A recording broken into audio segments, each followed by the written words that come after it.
This is Find Your Daily Calm. I'm Sel Gaston. Viktor Frankl was a renowned psychiatrist and Holocaust survivor who wrote extensively about his experiences and observations on life, suffering, and meaning. One of his most calming and reflective works is an essay entitled The Meaning of Suffering.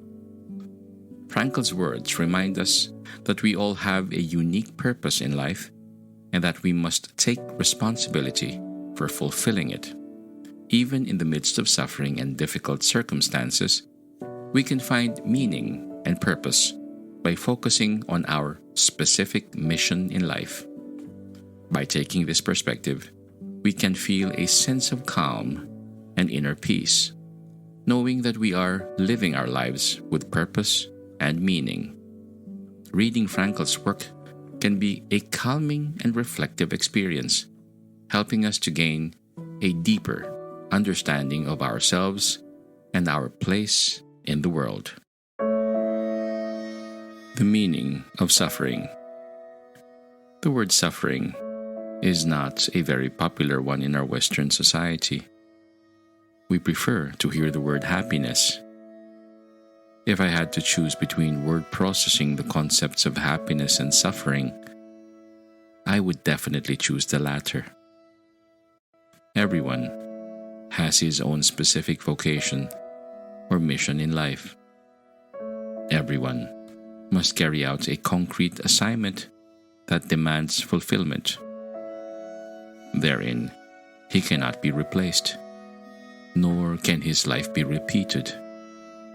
Thus, everyone's task is unique, as is his specific opportunity to implement it.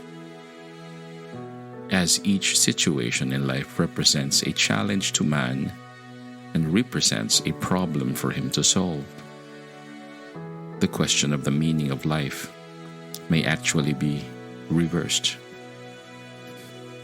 Ultimately, man should not ask what the meaning of his life is, but rather must recognize that it is he who is asked.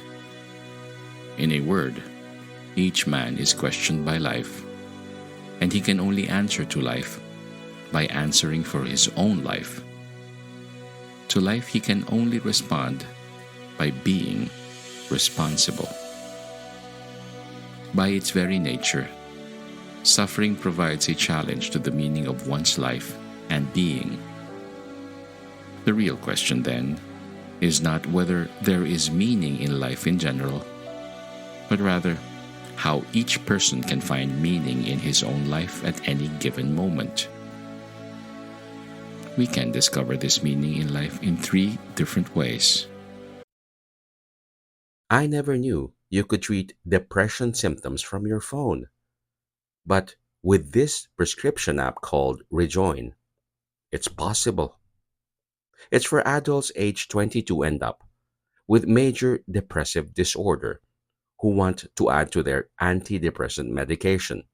And get this, it's the first and only prescription app authorized by the FDA to treat depression symptoms. Rejoin does not replace your current medication. Be sure to use as directed by your healthcare provider. And if your depression symptoms worsen, seek help immediately. Get started today by talking to your healthcare provider or visiting meetrejoin.com. That's meet, REJOYN.com.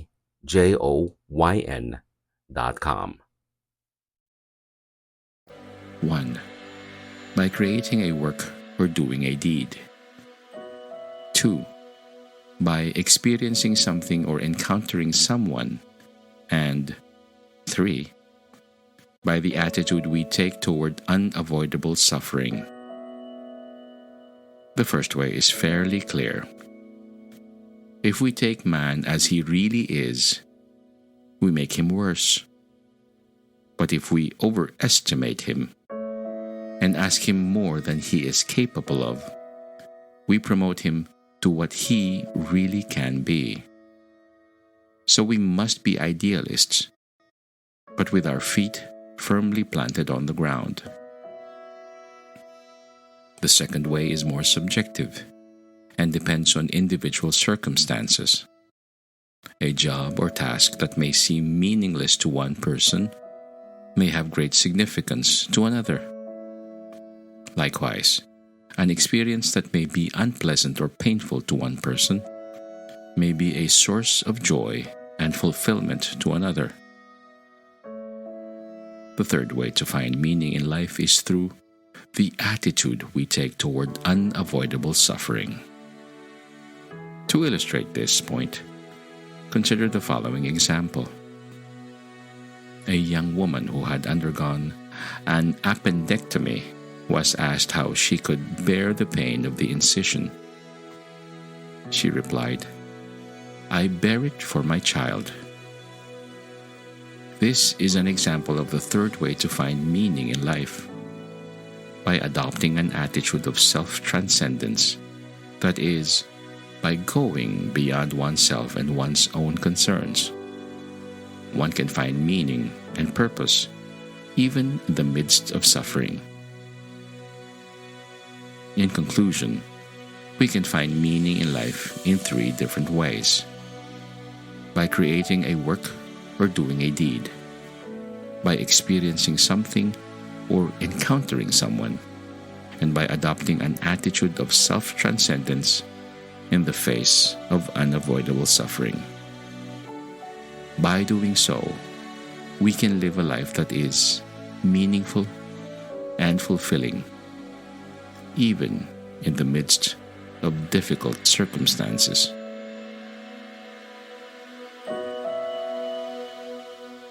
I hope you enjoyed this reading. If you and your friends enjoy Find Your Daily Calm, please let us know by leaving us a message on our Facebook page, Find Your Daily Calm. Do let us know how we can best help you find your daily calm. May you be calm, may you be at ease, and may peace be upon you.